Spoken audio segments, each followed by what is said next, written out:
Hello students, आज हम class 11th unit kinematics का टॉपिक रेस्ट एंड मोशन की स्टडी करेंगे।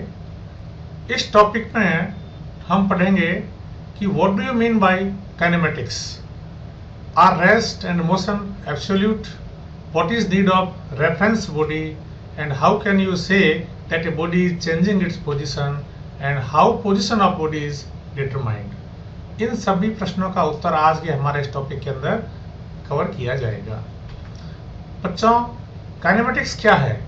काइनेमेटिक्स फिजिक्स के अंदर एक ब्रांच होती है मैकेनिक्स।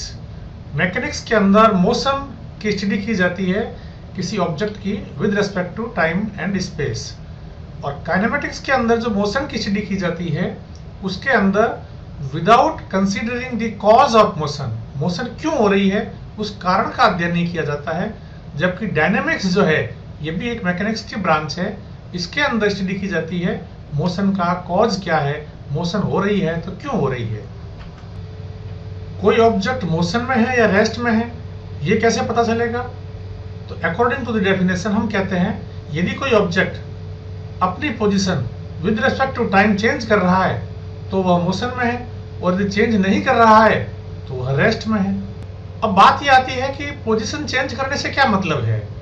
एक व्यक्ति रेलगाड़ी के अंदर बैठा हुआ है, रेलगाड़ी के डब्बे में बैठा है और उसके सामने एक दूसरा आदमी बैठा है। वो अपने दूसरे आदमी को देख रहा है तो देखता है कि वह रेस्ट पे है, जबकि वह खिड़की से बाहर की ओर देखता है तो इलेक्ट्रिक पोल वगैरह उसको मोशन में नजर आते हैं। वहीं एक दूसरा आदमी स्टेशन पे खड़ा है, वह इलेक्ट्रिक पोल वगैरह को देखता है तो उसे लगता है कि वो तो रेस्ट में है, और जब वह ट्रेन के अंदर बैठे हुए आदमी को देखता है तो उसे लगता है मोशन है। तो ऐसा कैसे हो सकता है कि वही आदमी कभी रेस्ट में तो कभी मोशन में? ये डिपेंड करता है कि ऑब्जर्वर कहाँ है। ऑब्जर्वर जहां होगा वहां से वह तय करेगा कि जो ऑब्जर्विंग बॉडी है वो रेस्ट में है या मोशन में है। ऑब्जर्वर को हम कह सकते हैं वो एक रेफरेंस बॉडी है। ऑब्जर्वर जहां खड़ा होता है वो रेफरेंस पॉइंट है। ऑब्जर्वर को जब किसी कोऑर्डिनेट सिस्टम से जोड़ दिया जाता है, कार्टेशियन कोऑर्डिनेट सिस्टम से, तो वह फ्रेम ऑफ रेफरेंस कहलाता है।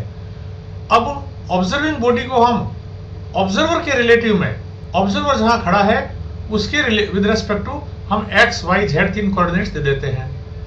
अब यदि इन तीनों कोऑर्डिनेट्स में से कोई भी एक कोऑर्डिनेट चेंज हो रहा है तो हम कहते हैं कि वह बॉडी मोशन में है, और यदि तीनों कोऑर्डिनेट्स चेंज नहीं हो रहे हैं तो हम कहते हैं कि वह बॉडी एट रेस्ट है। रेस्ट एंड मोशन ये दोनों एब्सोल्यूट नहीं है, यानी ये रिलेटिव है।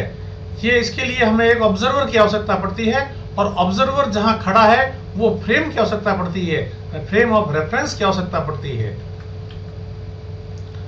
Motion is a combined property of object under study and the observer. Position and motion of a body can be determined only with respect to other body, and this other body is called reference body. For practical purpose, a coordinate system, Cartesian system, is fixed with the reference body. Position of the body is determined with respect to the reference body. Change in x, y, z coordinates indicates the motion in the body. For calculation of time, clock is used. Thank you very much.